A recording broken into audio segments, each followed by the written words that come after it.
que je voudrais vous passer, premièrement, un extrait d'un documentaire.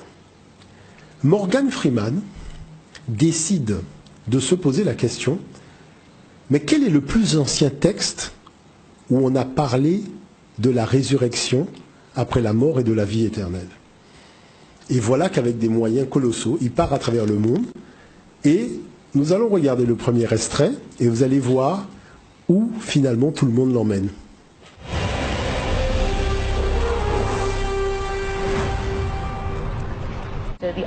L'idée que les gens ont aujourd'hui de la résurrection a pris naissance ici, à Saqqara, il y a 5000 ans.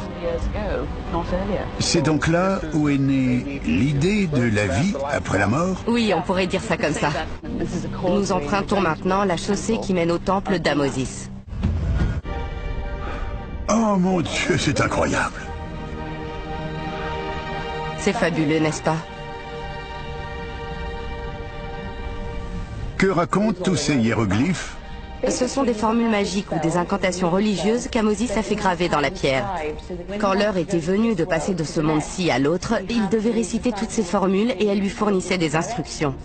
Lorsqu'il traversait des passages dangereux, par exemple, elle lui disait que faire ou que dire. Que disent-elles précisément? Il y en a une ici qui permet à Amosis, en récitant la formule magique, de triompher des démons. Cette autre-là indique qu'Amosis continuera à s'élever et que son âme vivra éternellement. En gros, celle-ci lui permet d'établir sa domination sur toutes les créatures à tête de démons. Son nom est inscrit sur toute la longueur du mur. C'est ce que j'étais en train de regarder. Il y a plein de dessins identiques. Et ça, c'est son nom? Oui.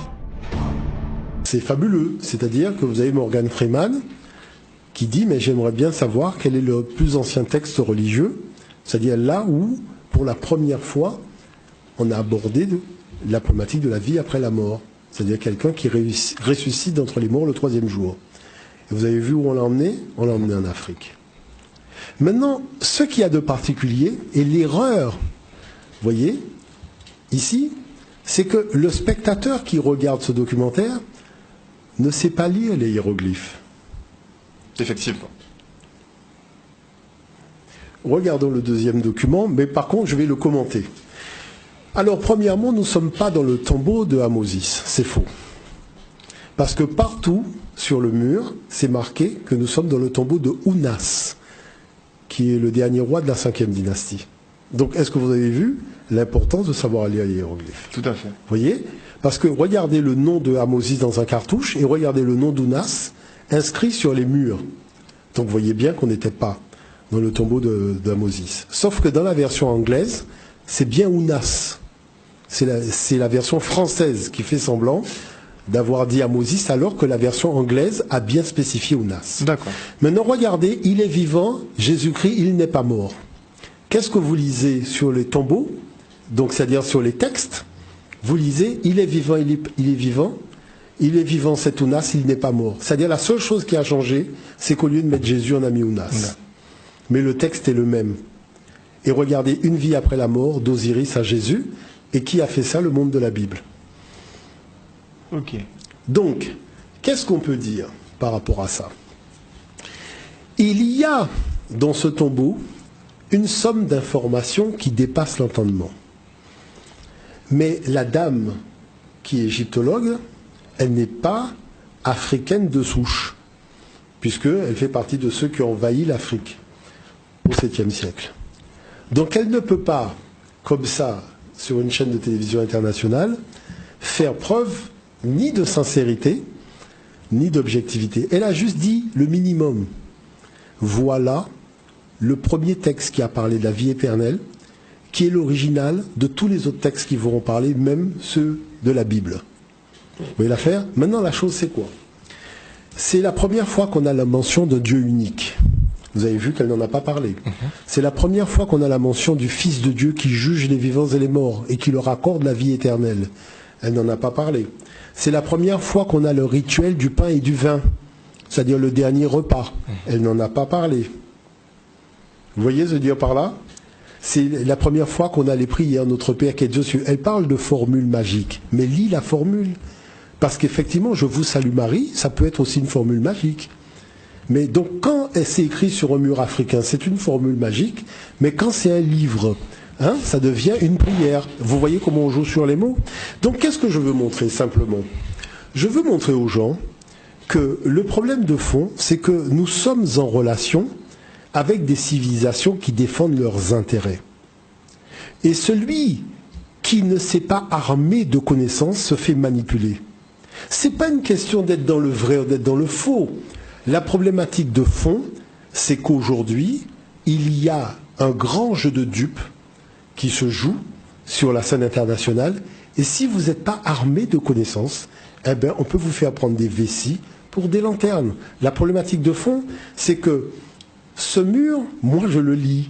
Et j'ai acheté, alors je vais terminer juste par ça, j'ai acheté la traduction complète des textes, donc en hiéroglyphes, du tombeau du roi Ounas, puisque c'est la première fois qu'on a écrit un texte sacré. Vous imaginez qu'à la formule, donc au verset 345, c'est là où vous lisez que Osiris dit « Buvez, mangez ceci, ceci est ma chair, buvez ceci, ceci est mon sang ». Vous imaginez que dans le document, vous passez du verset 341 au verset 364. Pourquoi on a ôté le verset qui va de 342 à 363? Qu'est-ce que ça cache? Parce que c'est justement là où il fait l'Eucharistie. C'est là où il dit « Prenez le pain, ceci est mon corps ». Donc, c'est-à-dire vous achetez un document, c'est marqué traduction du tombeau du roi Ounas, un hiéroglyphe translittéré en français, et les chapitres où vous savez qu'il y a de l'information qui vous intéresse, ah ben c'est directement ça qui est passé sous silence. Donc vous voyez que c'est ça la problématique de fond. C'est-à-dire même si vous êtes animé de bonne foi et que vous allez prendre une documentation, si vous n'avez pas compris que toute documentation aujourd'hui répond à une géopolitique, eh ben vous pouvez être manipulé. C'est vrai ou pas vrai ce qu'il y a dans la Bible? Alors, il faut savoir que la Bible même dit que ce qu'il y a dans le livre n'est pas vrai. Ça, des fois, je prends les gens en stop, ils ont la Bible, ils vont eux-mêmes à la page, ils lisent. Je garde d'ailleurs la voiture, parce que je sais que ça va être quand même un choc. Mais il faut savoir que même dans un Réveillez-vous, vous avez quand même une ligne d'information. Même si c'est écrit de façon tout petite, mais vous avez toujours une note qui vous dit attention. On n'a pas l'assurance de la véracité de ce qui va être dit. D'accord? Pourquoi? Parce qu'il faut savoir qu'il y a quand même des procès où on demande aux ecclésiastiques de prouver ce qu'ils disent. Et c'est pour ça que maintenant vous avez des notes d'information partout. Bon. Maintenant la chose c'est quoi? Parce que il faut bien comprendre une chose. Il faut partir depuis le début. L'homme est né en Afrique. L'écriture est une invention de l'Afrique. Papier vient de papyrus. D'accord? Sauf que, chose vraiment surprenante, alors que toutes les écritures portent le nom de leur peuple, par exemple l'allemand c'est l'écriture des Allemands, voilà une écriture, qui est l'écriture de l'Afrique de l'Antiquité, qui ne s'appelle pas l'écriture égyptienne. Elle s'appelle Medunetcher. Donc les Grecs vont la traduire sous le nom de hiéroglyphe, en disant gravure sacrée. Mais Medunetcher, Medu ça veut dire les paroles, Netcher ça veut dire Dieu, ça veut dire les paroles de Dieu. Les Saintes Écritures. Voilà, donc c'est-à-dire les Saintes Écritures. Maintenant, voilà que lorsque les Grecs arrivent en Afrique, ils découvrent des textes sacrés sur papyrus. Et ils vont utiliser au 5e siècle, pour la première fois, le nom de Biblus. Et donc ce nom de Biblus, c'est là-dessus, parce qu'il ne faut pas oublier que lorsque les Européens arrivent en Afrique, ils sont polythéistes. Alexandre le Grand est polythéiste. Il ne faut pas oublier que quand vous lisez les textes bibliques, vous voyez bien que les peuples du Proche-Orient sont des peuples fondamentalement polythéistes, qui se battent pour intégrer la sphère du monothéisme. Mais l'Afrique a toujours considéré le soleil comme étant la manifestation du Créateur. Le soleil n'est pas le Créateur, mais c'est sa manifestation. Parce que c'est la lumière, voyez, qui chasse les ténèbres. Et chose particulière, c'est que le soleil, il y en a un seul. Donc voilà pourquoi c'est une pensée qui est radicalement monothéiste. Et deuxièmement, Dieu ne peut pas être jaloux. Pour quelle raison? Parce que qui peut rivaliser avec le soleil dans l'univers? La preuve, quand il n'est pas là, il fait nuit. S'il y avait un précédent, il aurait pris la place, comme ça on n'aurait pas allumé la lumière la nuit. Donc c'est pour cette raison que nos ancêtres ne sont pas rentrés dans ces discussions-là, parce que ces discussions ne cadraient pas avec la vision de la spiritualité qu'ils avaient, pas de la religion. Maintenant, on va recevoir des étrangers. Donc vous voyez, Moïse a été instruit dans la connaissance de Dieu dans les temples de Pharaon. Il faut savoir que ce n'est pas Pharaon qui a quitté l'Afrique pour aller chez Moïse apprendre à connaître Dieu. Ce sont ces gens-là qui ont quitté là où ils étaient pour venir chez nous. Même chose pour Alexandre le Grand. Ce n'est pas les Africains qui ont été en Europe voir l'empereur romain pour lui dire « apprends-nous à connaître Dieu ». Ce sont les Romains qui sont venus en Afrique. Ce sont les Grecs qui sont venus en Afrique. Ce sont les Arabes qui sont venus en Afrique. Ce sont les Hébreux qui sont venus en Afrique. Regardez bien, tout le monde vit en Afrique. Mais la question, c'est que si tout le monde vient, c'est qu'il y a quelque chose qui intéresse tout le monde. Et ce qui intéresse tout le monde, c'est non seulement la connaissance des sciences, puisqu'il y a les pyramides qui en témoignent, mais aussi une pensée spirituelle qui dépasse l'entendement. Et lorsqu'il a fallu statuer sur un certain nombre de choses, c'est l'Afrique qui l'a emporté. La vie éternelle, le baptême, le mariage, voyez, l'extrême onction, toutes ces choses-là, l'Eucharistie, la messe, tout ça, ça vient d'Afrique. Vous voyez l'affaire? Et c'est pour cette raison que les pères de l'Église, Alexandre d'Alexandrie, Clément d'Alexandrie, tous ces gens-là, c'était des Africains. Et dans la bibliothèque d'Alexandrie, on avait mis les textes sur papyrus qui étaient les copies maintenant des textes qui étaient gravés sur les murs, comme dans le tombeau d'Ounas. Donc voilà que, ayant maintenant des documents, que vont faire les peuples? Ils vont traduire dans leur langue les textes, et le mot Biblus, quand les Européens vont traduire la totalité des textes africains, ils vont maintenant réacclimater ça à leur culture, parce que l'Afrique est matriarcale. Ces gens-là sont des patriarcaux et des nomades, alors que l'Afrique a reçu un message spirituel, alors qu'elle était matriarcale, sédentaire et pratiquant l'agriculture. Donc il va y avoir une réacclimatation de tout cela dans la culture des nomades, donc des envahisseurs, qui vont réadapter les textes à leur culture et à leur projet civilisationnel. Donc à partir de ce moment-là, ils vont devenir impérialistes. C'est vrai qu'ils l'étaient déjà au départ, mais là, avec cette connaissance-là, ils ont trouvé le moyen d'unir des millions d'hommes autour d'un idéal de valeur au service d'une personne qui n'est plus obligée de les payer. Parce qu'avant, il fallait des mercenaires et payer les mercenaires. Là, simplement, on va lever une armée, vous savez, les croisés, on ne paye pas les gens, on dit au nom de Dieu, on va tuer les Arabes. Tout le monde se lève pour tuer les Arabes, vous voyez ce que je veux dire par là? Donc ils ont trouvé l'arme secrète. À partir de là, on organise le colonialisme et l'esclavage. Pour faire avancer la réflexion, je me disais, autant apporter de l'eau au moulin de la réflexion des téléspectateurs, ce qui nous permettrait, justement, et qui leur permettrait aussi de gagner en objectivité. Donc voilà le document numéro 3. Voilà, que nous allons leur permettre de visualiser. La croyance en l'au-delà ne s'est pas seulement propagée à la nouvelle classe moyenne émergente. De l'avis de certains experts, le livre des morts est même allé jusqu'à influencer les textes sacrés juifs et chrétiens. La vision de l'au-delà des premiers chrétiens était en grande partie issue de l'Égypte antique. C'est d'ailleurs logique, parce que la plupart des pères de l'Église chrétienne étaient égyptiens de naissance. Au moment de rédiger des écrits sur la nature et la substance de l'au-delà, ils se sont référés à des concepts égyptiens, parce que la Bible laissait bien des points sans réponse.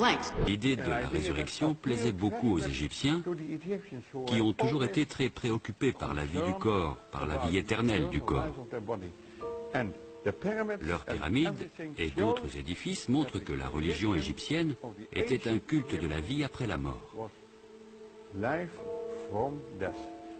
Il s'agissait bien sûr d'une vie dans le cosmos après la mort biologique, d'un passage dans l'au-delà. Âgé de près de 90 ans, le Hollandais Gilles Quispel, qui a enseigné à Harvard, est considéré comme l'un des plus éminents experts au monde sur les religions antiques et la pensée des premiers chrétiens. Le défunt comparaît devant le tribunal du jugement dernier.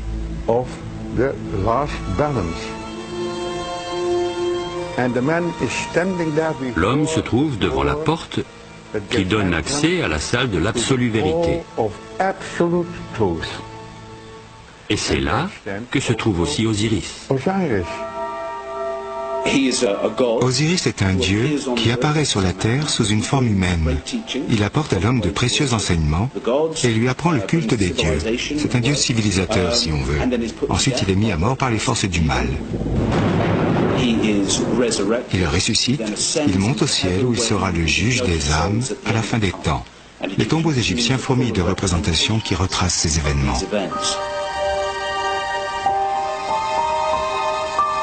Dans l'Égypte ancienne, Osiris se trouve dans la constellation d'Orion. C'est le bon berger des étoiles, ces âmes qui sont dans les cieux.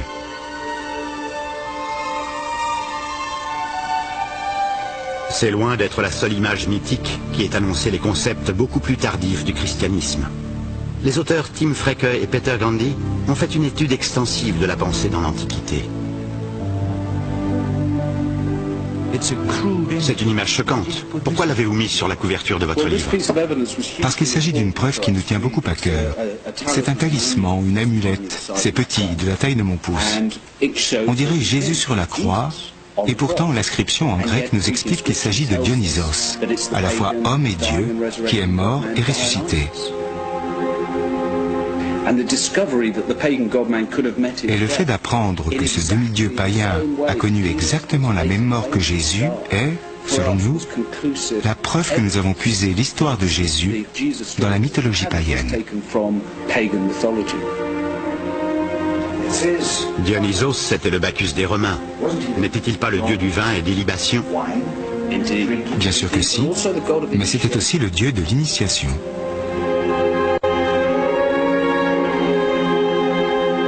Dieu du vin, à l'origine, est dieu mineur. Dionysos, c'est-à-dire littéralement fils de Dieu, se transforme plus tard en rédempteur. Un divin enfant, assis, curieuse similitude, comme l'enfant Jésus sur les genoux de sa mère. On lui rend grâce avec du pain et du vin pour commémorer son sacrifice et sa mort sur une vulgaire croix.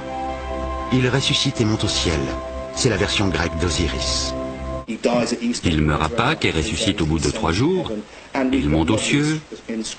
Il y a des inscriptions qui disent « Si vous partagez le sang et le corps du Dieu fait homme, alors vous aussi vous ressusciterez ». Si bien que tous les motifs que nous associons à l'histoire de Jésus existent d'ores et déjà dans l'histoire d'Osiris et de Dionysos. Voilà. Donc, maintenant, ça devient intéressant. Parce que, quand on reprend l'histoire à la base, d'accord, les Africains sont ceux qui ne sont jamais sortis de chez eux. Donc, ils ont eu, pendant des millénaires, justement, le temps de la réflexion, y compris sur le plan spirituel. Tous les peuples qui sont venus, c'est-à-dire ces Africains qui sont partis et qui sont revenus après, sont revenus dans le cadre d'une pensée polythéiste. Ils découvrent le monothéisme en Afrique, ils découvrent le Fils de Dieu, qui est le guide de l'humanité, qui va mourir, qui va descendre aux enfers vivants et les morts, qui va ressusciter le 3e jour, qui va monter à la droite de Dieu. Maria sait avoir un fils par Immaculée Conception qui est né le 25 décembre. Le 25 décembre sera la fête du divin enfant. Ça fait beaucoup de coïncidences. Et voilà qu'on va ramener toutes ces connaissances à Alexandrie. On va copier des textes, on va brûler la bibliothèque, et après on va venir dire à mes ancêtres en Guadeloupe, tu sais, voilà le livre qui dit la vérité. Sauf que moi, quand j'ai été à l'école, j'ai constaté une chose très tôt. Nos informations proviennent de la même source. Et que nous n'avons aucune garantie du fait d'être manipulés par cette source.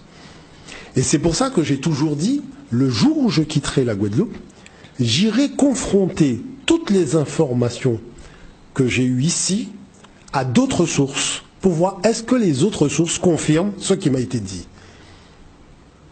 Et c'est pour ça que chaque fois que je vais dans un pays, je vais dans le musée, je vais dans la bibliothèque. Et à force de discuter avec les vieux à travers le monde, tous les vieux vous disent quoi? Peu importe leur spiritualité, peu importe leur religion. Tout a commencé en Afrique. parce que l'Afrique a inventé l'écriture sainte. Et voilà que je découvre qu'une jeune femme demande à une théologienne de Montréal, spécialiste de la Bible, d'où vient le mot Bible. La dame, elle dit que le mot Bible apparaît en Égypte parce que ça désigne le support sur papyrus sur lequel on écrivait. Mais vous voyez qu'elle se garde bien de dire, mais qu'est-ce qu'on écrivait sur le support? Première chose, première faute grave, parce qu'elle aurait dû dire que c'était les Saintes Écritures. Deuxièmement, qu'est-ce qui se passe? Les histoires qu'on raconte dans la Bible d'Abraham, vous les découvrez dans les textes de l'Afrique ancienne. La seule chose qui diffère, c'est le nom des personnages. Et la couleur. Et la couleur des personnages et le lieu où se déroule l'action. Parce que Abraham, c'est le texte égyptien de Satni et de sa femme Maï qui était vieux et qui ne pouvait pas avoir d'enfant. Et lorsque Dieu dit à Satni, « Ô Satni, un fils te sera donné et tu l'appelleras du nom de Sénosiris », qu'est-ce que vous découvrez à propos d'Abraham? « Ô Abraham, un fils te sera donné et tu l'appelleras du nom d'Isaac ». Donc, il faut savoir qu'il y a quand même des congrès de théologie qui sont organisés à travers le monde. Et ces congrès de théologie statuent qu'il y a eu copie.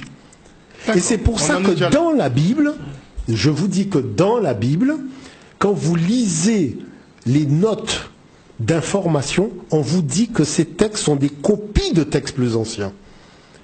Pour éviter un procès.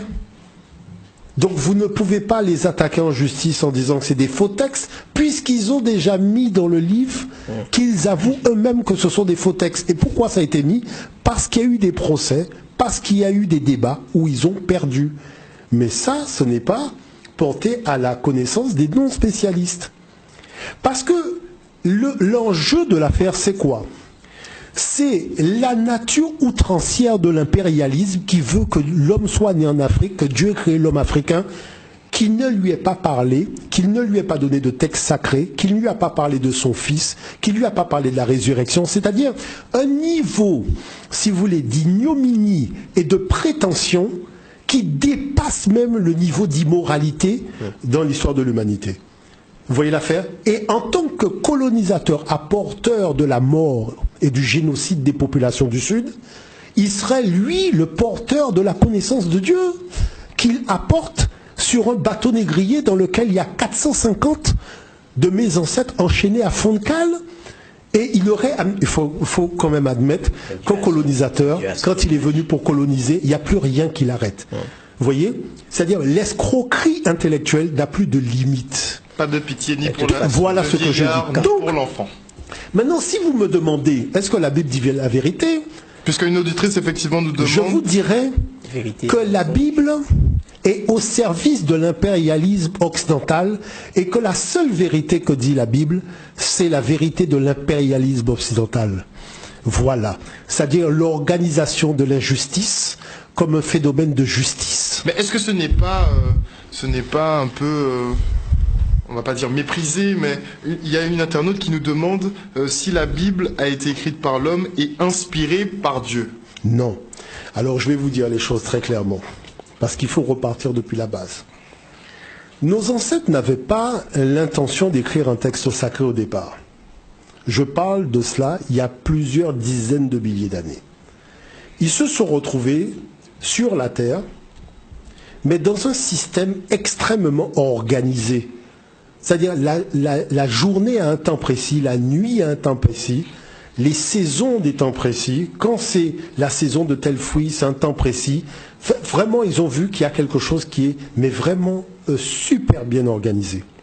Ils ont commencé à investiguer, vous voyez, cette organisation dans tous les domaines. Et ils se sont rendus compte que le truc est tellement normalisé sur la base de 365 jours qu'ils se sont dit que tout cela n'a pu être pensé que par une seule et même personne. Et c'est quand ils sont partis dans ce qu'on appelle l'actionnisme, c'est-à-dire la recherche des valeurs de celui qui est derrière tout ça, qu'ils ont commencé à se rendre compte qu'il y avait des valeurs porteuses de la vie et qui s'étaient mis tout simplement au service de l'harmonie. On ne parle pas du bien et du mal, hein. là on est de l'harmonie, l'harmonie universelle. C'est-à-dire que l'homme a pour vocation d'être le reflet de l'harmonie de l'univers. Et voilà pourquoi ils ont fait de la spiritualité. Et après, dans leur livre, ils disent qu'effectivement, il y a eu un guide qui leur a été envoyé, qui est Osiris, donc Osiris, qui a été envoyé avec sa femme. Et c'est eux qui ont commencé par leur montrer l'agriculture, par leur montrer donc comment s'occuper des animaux. Parce qu'il faut voir que l'Afrique, c'est quand même extraordinaire de voir que des êtres humains ont vécu parmi les animaux sauvages sans jamais penser à les mettre en cage. Est-ce que vous voyez l'affaire? Nous pouvons, aucun animal ne peut dire qu'on l'a mis dans une réserve. Ce sont les autres qui mettent les animaux en réserve. Nous, on n'a jamais fait ça. Donc à partir de ce moment-là, comme la pensée de l'harmonie universelle a été celle qui a été à l'origine de la pensée spirituelle, donc qu'est-ce qui s'est passé? Il s'est passé que la possibilité de manipuler les consciences humaines, c'était pas possible. Parce que si l'univers a porté chacun de ses enfants, donc, et lui a permis de toucher terre, c'était pour lui permettre de s'élever. Parce que quand vous plantez du blé, vous voyez que toutes les tiges s'élèvent. Donc c'est pareil pour l'humanité. Quand l'humanité est là, chacun représente une tige qui doit pouvoir à son élévation. Donc le but originel. Donc le but, c'était de la spiritualité. Maintenant, la religion est apparue lorsque sont arrivées des nations impérialistes qui ont voulu contrôler à grande échelle la pensée humaine en organisant le prototype de pensée et en l'imposant par la force, même par l'esclavage. Parce qu'il ne faut pas oublier une chose. C'est quand même le code noir qui a fondé la pensée chrétienne dans notre pays. Et cette pensée chrétienne, comme le dit Victor Schellcher lui-même, c'est à coup de fouet et à coup de bateau qu'on a fait faire les gens faire le Notre Père, parce que les gens connaissaient d'autres dossiers. Ces dossiers-là, il les trouvait un peu futiles. Vous voyez ce que je veux dire? Non, il faut dire les choses clairement. Il les trouvait un petit peu futiles. Donc, il a fallu des coups de bâton et des coups de fouet. Vous voyez? Et Henri Vallon parle aussi de ces coups de fouet que prenaient les gens pour faire la prière du soir et la prière du matin. Donc on voit bien que c'est pas... C'est-à-dire que quand vous commencez à enquêter sur l'histoire de cette affaire-là, vous êtes dans une histoire qui est nauséabonde. Maintenant, en 2017, vous voyez, on veut vous raconter une version qui n'est pas celle de l'histoire, une version qui n'est pas celle de la vérité, et on veut vous faire accepter cette version au forceps, en vous faisant croire que l'homme serait né en Afrique, mais ce serait le seul demeuré des variétés humaines. Qui n'est pas évolué. Vous comprenez ce que je veux dire par là? Donc, vous voyez bien que lorsque vous revenez à la réalité, c'est pour apprendre aussi à cette humanité nordique qu'il faut quand même un petit peu à un moment arrêter de prendre les gens pour des imbéciles. Il faut savoir que la pensée de nos ancêtres est celle-ci, fondamentalement. Il faut déjà avoir trouvé en soi-même la paix intérieure, de manière à pouvoir aller la chercher à l'extérieur. Et que finalement, et c'est ça le fondement, celui qui est en paix avec lui-même est forcément en paix avec son prochain. Il n'y a pas de convoitise des choses de son prochain parce qu'il est en paix avec lui-même. Vous voyez, c'était ça, je dirais, le fondement de l'enseignement d'Osiris dont on a parlé ici. Maintenant, après, eh ben, tout ça est parti un peu n'importe comment, a suivi des intérêts géopolitiques, et malheureusement, ce qu'on raconte aujourd'hui n'a pas de sens. Voilà ce que je voulais dire avant de passer la parole à Maliga pour une conclusion. Non, moi je dis très sincèrement, et c'est même un appel parce que il faut bien comprendre la problématique des choses, c'est qu'aujourd'hui, si on est un peuple dominé, c'est simplement et uniquement parce qu'on n'a pas pris le temps d'étudier. Aujourd'hui, la possibilité d'étudier, de comprendre les choses nous est donnée, eh bien allons-y, l'école à Niger est là.